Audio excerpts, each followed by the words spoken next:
Стивен Кинг. Деда.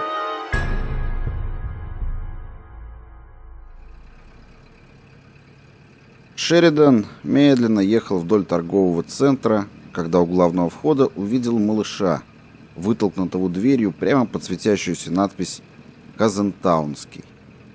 Это был маленький мальчик, лет наверняка не старше 5 и уж никак не младше 3. На личике у него было как раз написано то, что хотел Шеридан. Сдерживается, чтобы не заплакать, но слезы вот-вот брызнут. Шеридан помедлил, чувствуя, как поднимается внутри знакомая волна отвращения к себе, но с каждой вылазкой ощущение это становилось чуточку слабее, не столь назойливым. После первой он неделю спать не мог. Все думал об этом жирном турке, величавшем себя мистер Мак.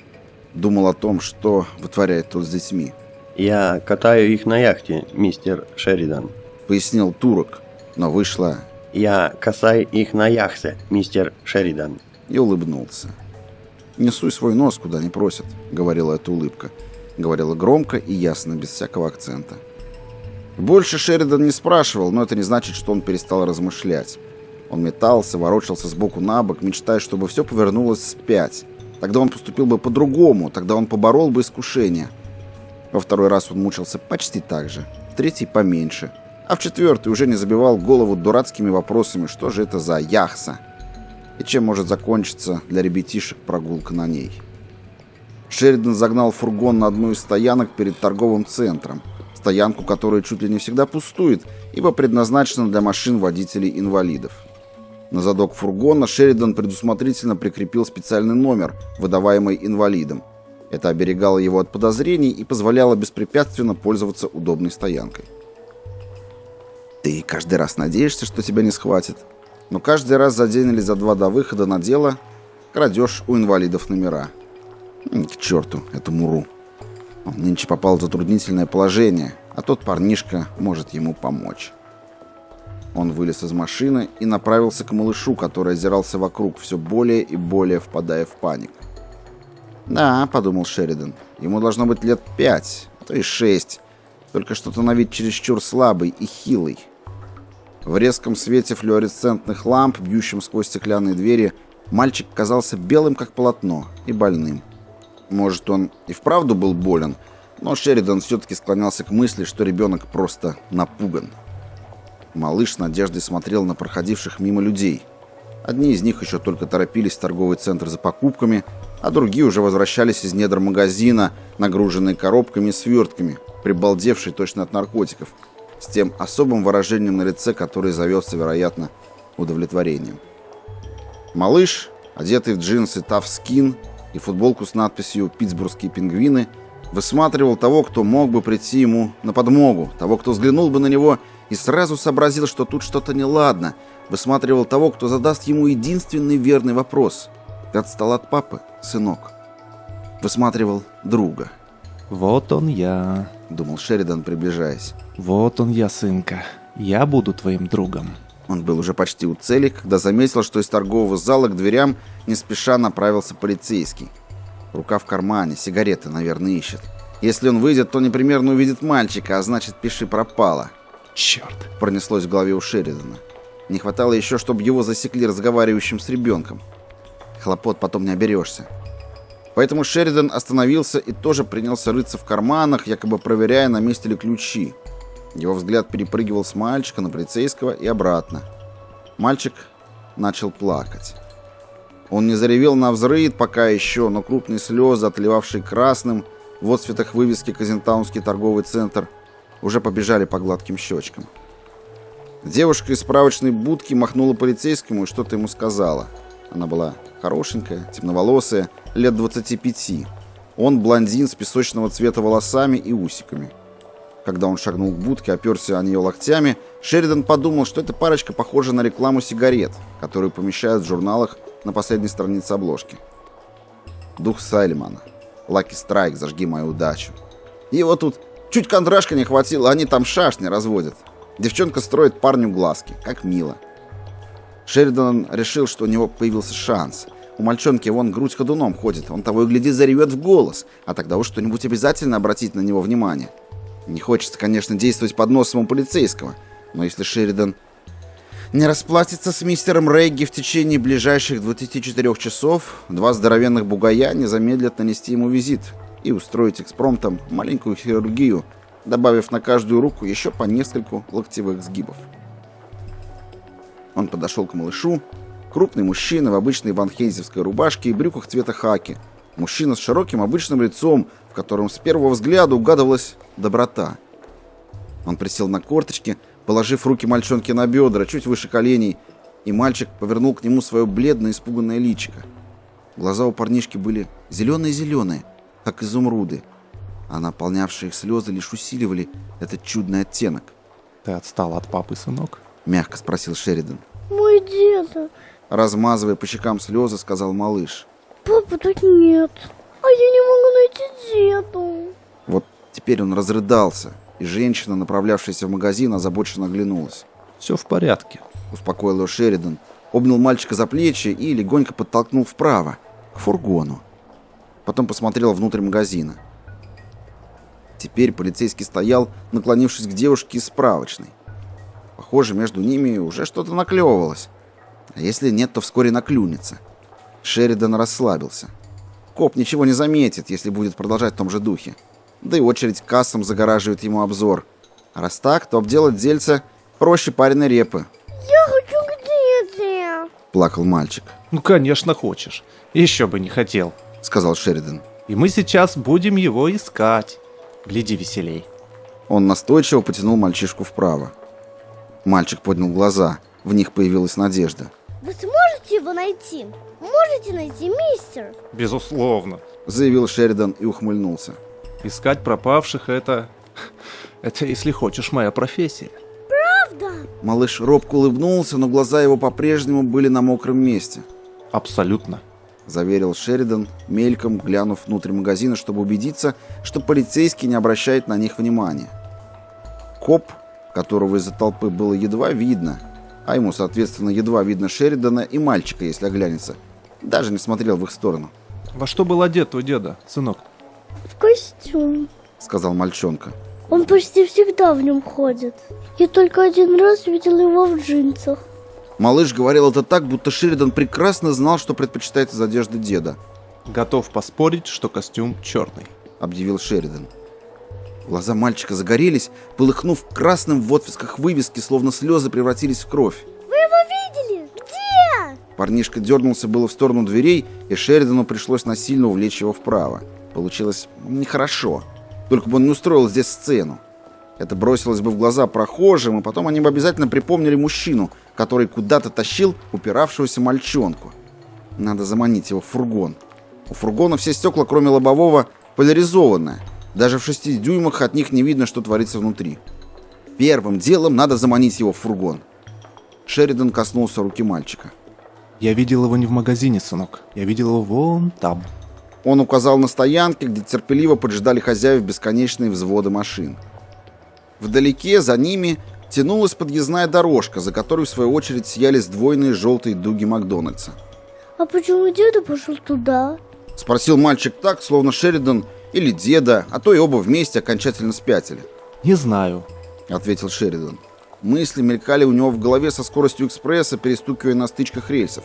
Так всегда бывает, когда наступает самый ответственный момент, и необходимо принять единственное приемлемое решение. Деда. Не папа, не дядя, а деда. Деда значит дедушка.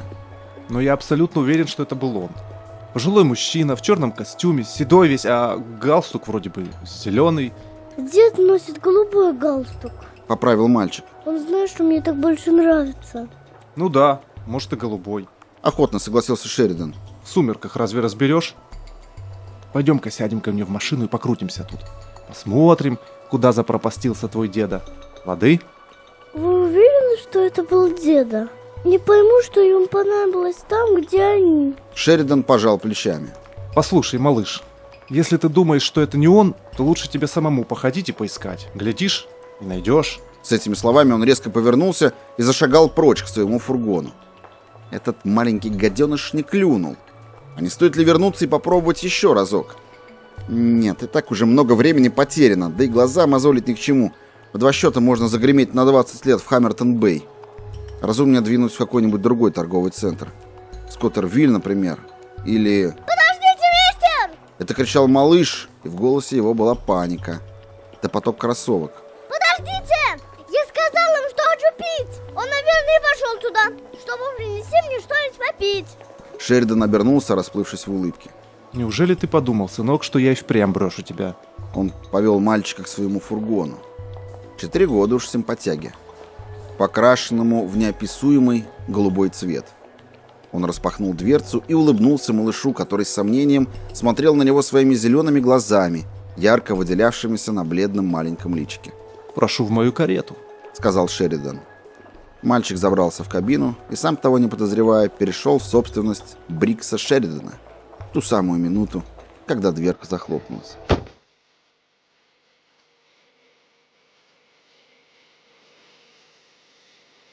У Шеридана не было проблем с бабами. Он мог пить или не пить по настроению. Единственной проблемой его были карты. Любые игры в карты, лишь бы на деньги. Он потерял все. Работу, кредитные карточки, дом, который достался от матери. Ему не довелось пока сидеть за решеткой, но едва столкнувшись с мистером Регги, он понял, что тюрьма по сравнению с этим типом — сущий рай. В тот вечер он вел себя как последний идиот. Лучше бы сразу все спустил. Когда спускаешь все сразу, то расхолаживаешься, возвращаешься домой, смотришь по телеку проделки коротышки Карлсона, а потом идешь спать.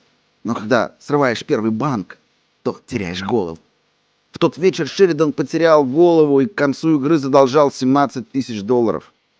В это было трудно поверить, он был потрясен, ошарашен несправедливостью проигрыша. В дороге домой он старался не напоминать себе, что должен мистеру Регги не 700, не 7 тысяч, а 17 000 звонких монет. Как только мысли перескакивали на это, он начинал хихикать и включал приемник в машине погромче. Но на следующий день ему было уже не до смеху, когда 2 гориллы, ребята, которым несложно добавить на каждую руку по нескольку локтевых сгибов, если не заплатишь, притащили его в контору мистера Регги. Я заплачу. Залепетал Шеридан. Заплачу.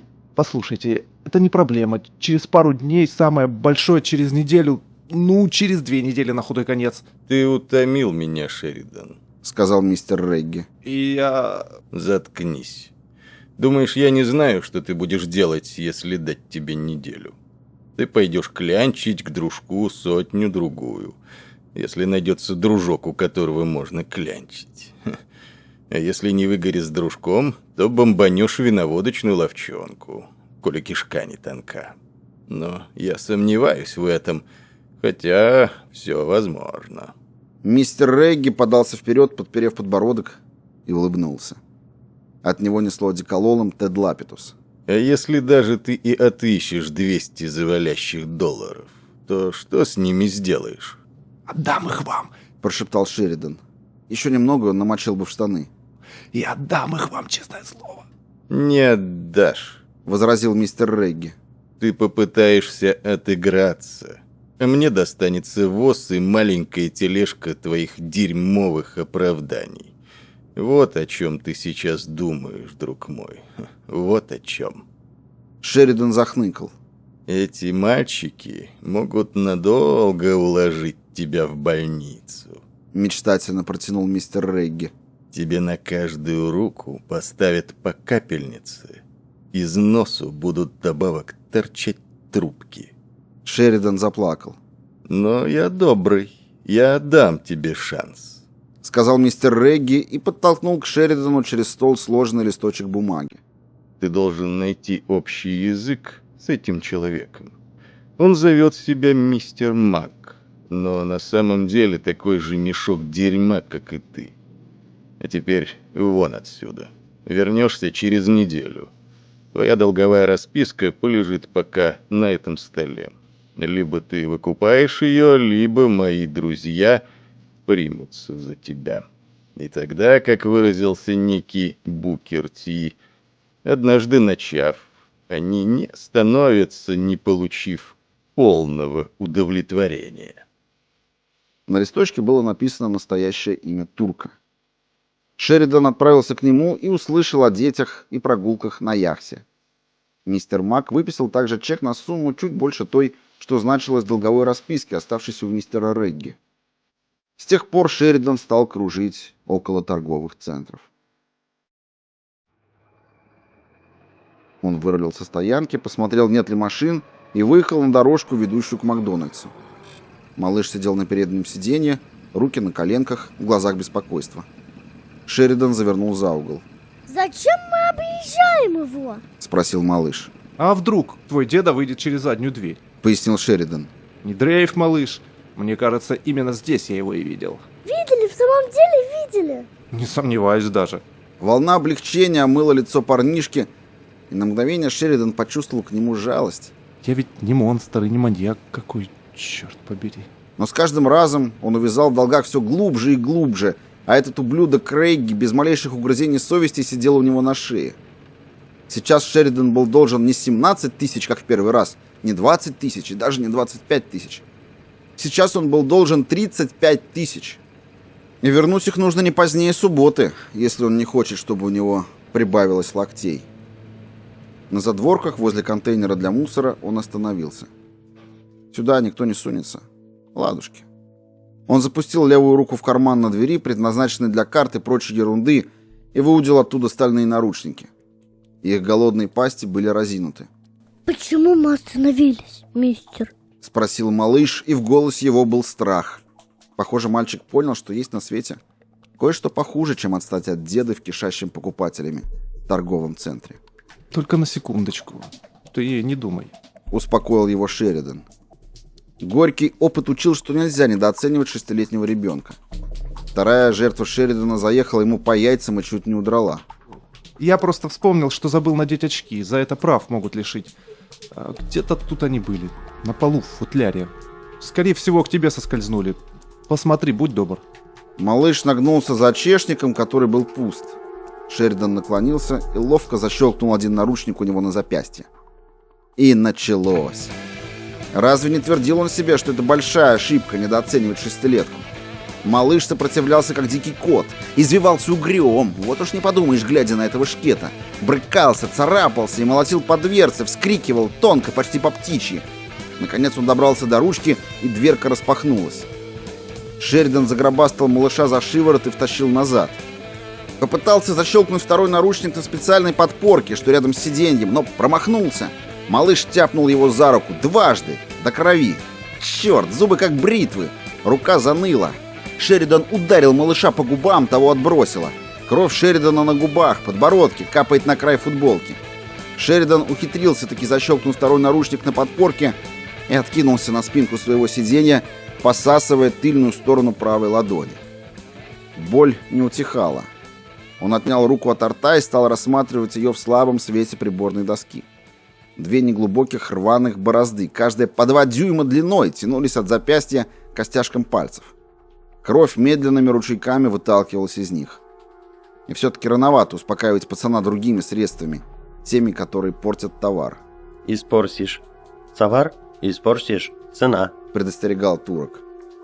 Нет, нельзя винить малыша. Он, Шеридан, сделал бы то же самое. Надо бы продезинфицировать рану, как только предоставится возможность, а то и укол засадить. Он где-то читал, что человеческий укус самый опасный. А малыш молодец. Шеридан выжил сцепление, объехав здание.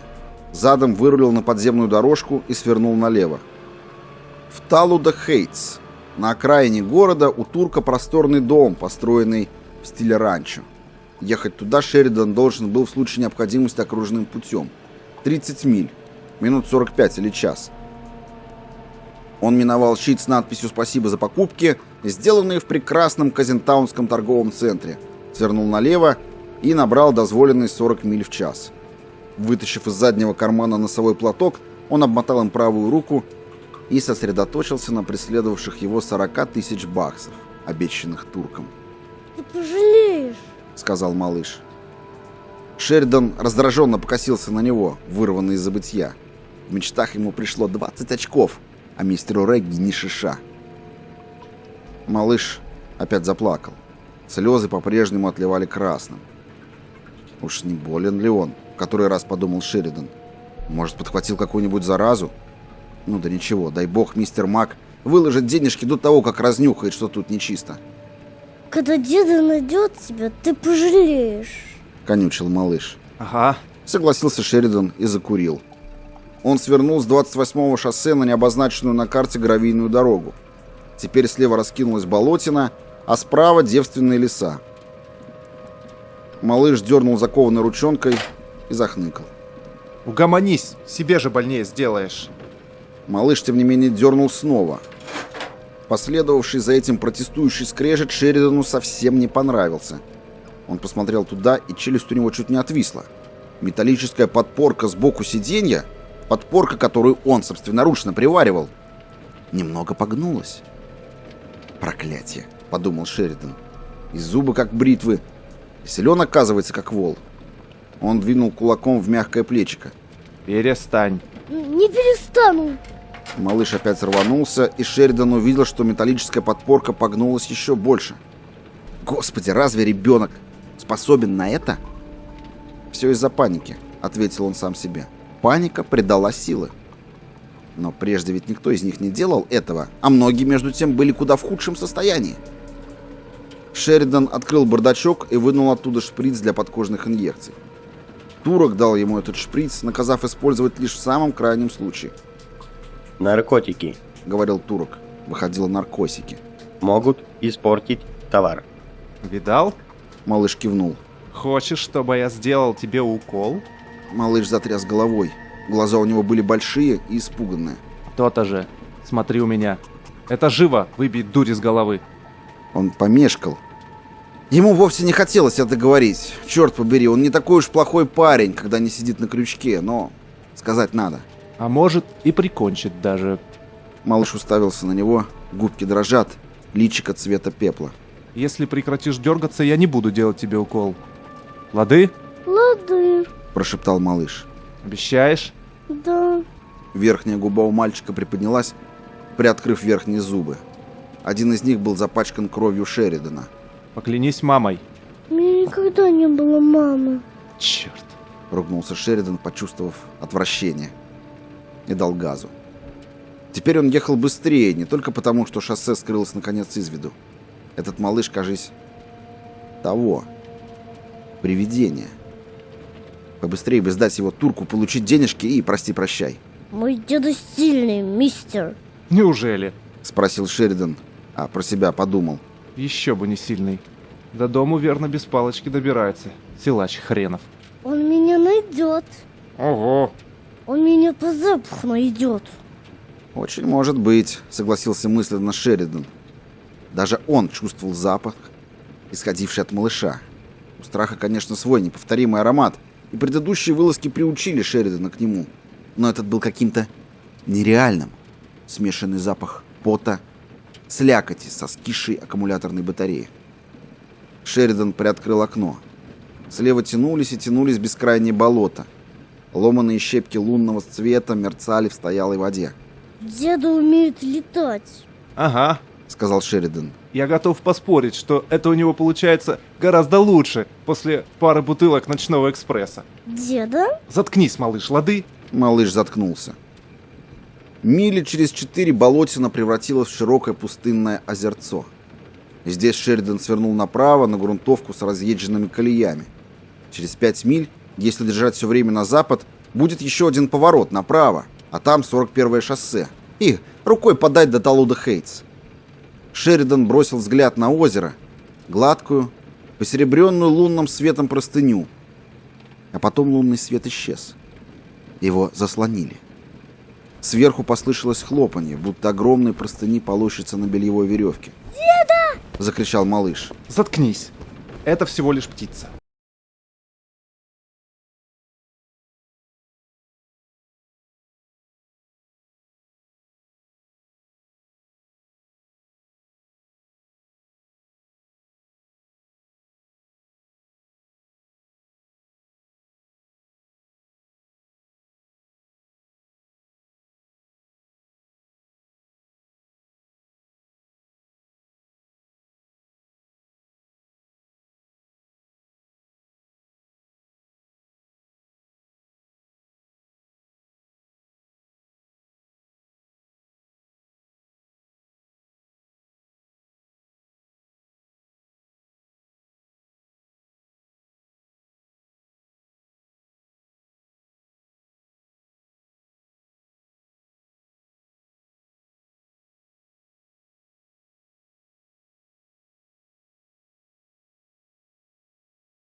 разбила боковое стекло и вырвала у Шеридана шприц вместе с 2 пальцами.